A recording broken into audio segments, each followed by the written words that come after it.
Are you confused about how an action of the Japanese central bank can wreak so much havoc all around the world? You're probably, like everybody else, not quite understanding how an action taken halfway around the world caused our stock market to crash. I am going to propose or hypothesize in this video that government actions have also made our health go into a bubble which has popped, just like the stock market is popping. So anyway, stay tuned. Let me do a little introduction, and then we'll get back into how governments need to let natural things happen naturally. If you're new to the channel, I'm Chip. This channel is CP59 Fit, Unconventional Healthy Living Strategies. No, I'm not a financial analyst. No, this is not a financial channel. No, I'm not a doctor. This is not medical advice. This is, yesterday was my, well, this is going up Wednesday, so Monday was my 9-year anniversary of a massive stroke, which should have killed me. In the preceding 9 years, I have done a deep dive into health, all things health and wellness.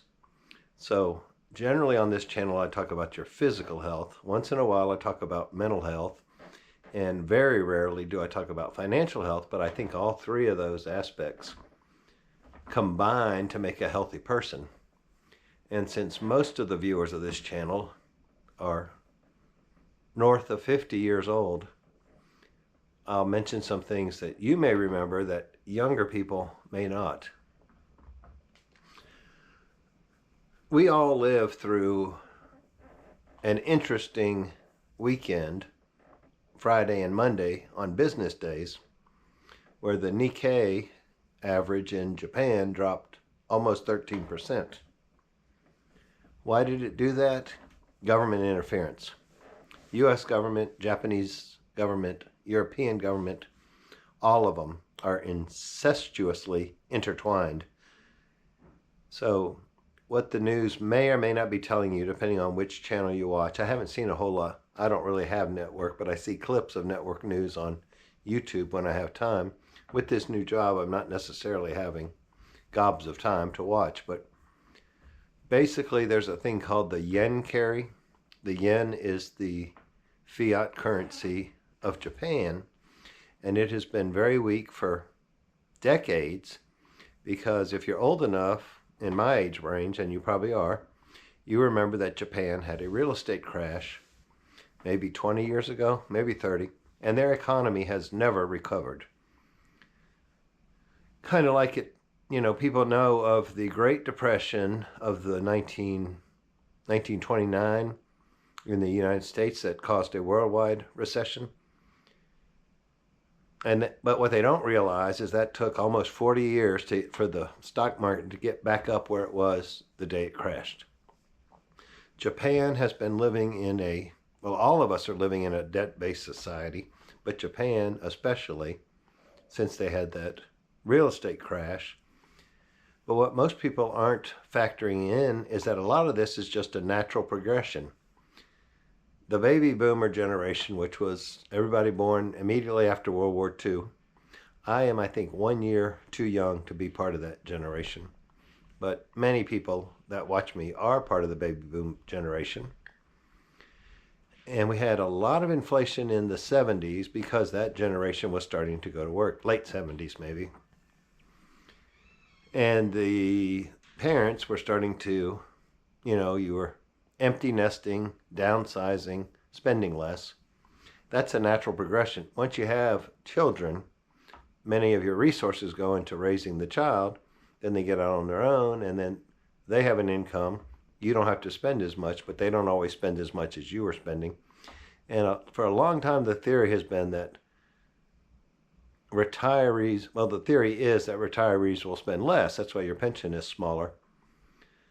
But the government wants the economy to stay the same, so they've been artificially stimulating it ever since at least 2008, when we had the great financial crisis. So my the thesis or my premise of this talk is that governments are failing to let the free market make its own decisions. They're trying to make this little train that could go even faster up the hill by stoking it with lots of free money, which really took off during the cerveza virus thing a couple of years ago. And that's why we got inflation this year, because anytime you dump a lot of money into the economy, it has to be spent before things equalize. So when you put $2 trillion in the economy, free money, in just the U.S., of course, remember, every government did this all around the world, then of course prices are going to go up because demand has gone up because people have more money, so they're buying stuff. You throw a supply chain issue on top of that, prices go up even more because the supply is lower than the demand. It's not rocket science, but how does all this tie into your health?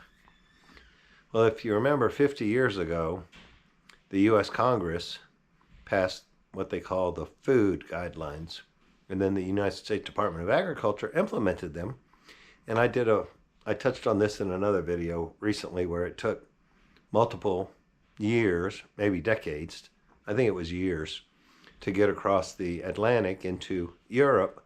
But because the UK, I spoke about the UK because Zoe Harcum was from the UK, the video I was watching.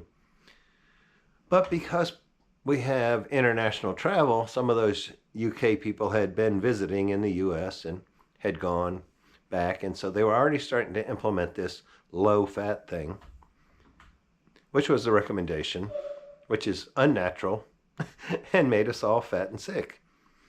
It's 50 years of a failed experiment, and I think this stimulus is also going to prove to be a failed stimulus, because we are now in an everything bubble. And I got dogs barking, sorry about that. The Central Bank of Japan put a little prick in that bubble. They have raised interest rates twice this year. First time in 17 years. And why did they do that? Because the US and Europe raised rates, which made their currency drop even lower, which made many people, big companies, people with extra money, do what's called arbitrage, where they can go to Japan, get a loan in yen, go back somewhere else where the interest rate's higher. And remember, Japan was at like 0 or negative interest rates. They were almost paying you to borrow money. And then you can go buy Nvidia or whatever stock is booming, or even just treasury bonds. So let's say you're getting money in Japan at 0%. You're investing it in U.S. Treasury bonds at 5%, and then you're having to pay it back at 0, so you're keeping that full 5% interest, plus the Japanese yen is dropping the whole time, so you're not only getting 5% interest, you're more like 7%.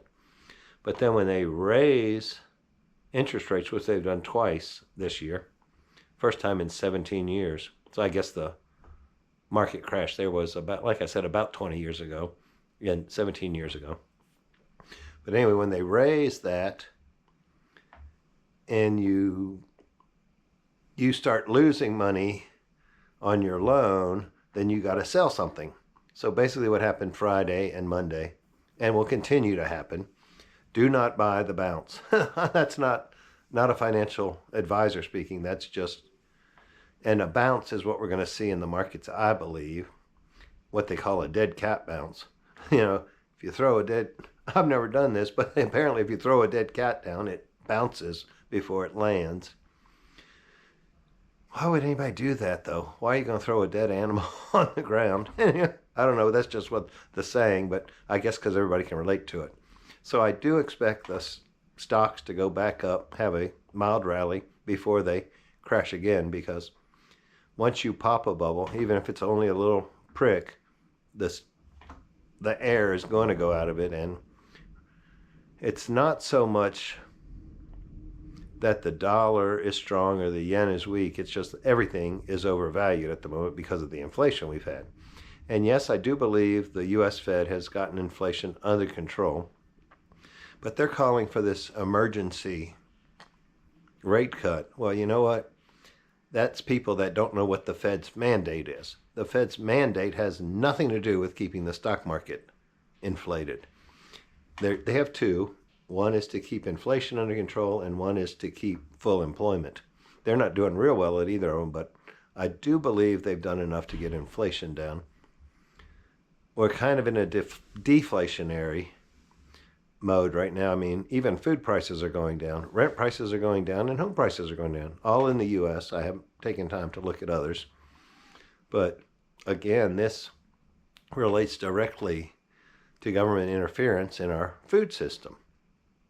By telling people to eat low-fat years ago, that also told the manufacturers, processed food manufacturers, that they need to take the fat out. So what do? Take the fat out, there's no taste, so they put sugar in.